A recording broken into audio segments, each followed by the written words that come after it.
വാർത്താവേള തുടങ്ങുന്നു. പ്രധാന വാർത്തകൾ.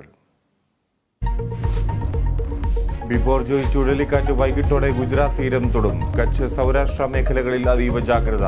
8 ജില്ലകളിൽ റെഡ് അലർട്ട്. 70,000-ഓളം പേരെ മാറ്റിപ്പാർപ്പിച്ചു. രക്ഷാദൌത്യ സംഘം സുസജ്ജമെന്ന് കച്ച് കളക്ടർ.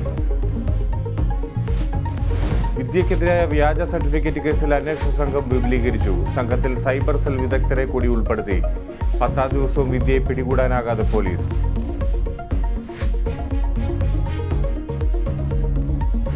വഞ്ചന കേസിൽ ഹൈക്കോടതിയെ സമീപിച്ച് കെ സുധാകരൻ മുൻകൂർ ജാമ്യാപേക്ഷ നൽകി. കേസ് രാഷ്ട്രീയ പ്രേരിതമെന്നും ആരോപണവുമായി ബന്ധമില്ലെന്നും ഹർജിയിൽ.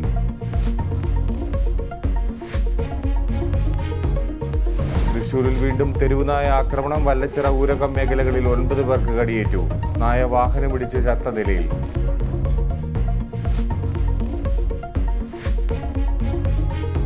ലൈംഗികാരോപണ കേസിൽ ബ്രജ്ഭൂഷണെതിരെ കുറ്റപത്രം. ലൈംഗിക പീഡനവും ഭീഷണിപ്പെടുത്തലും കുറ്റങ്ങൾ. പോക്സോ കേസ് റദ്ദാക്കണമെന്ന് പോലീസ്.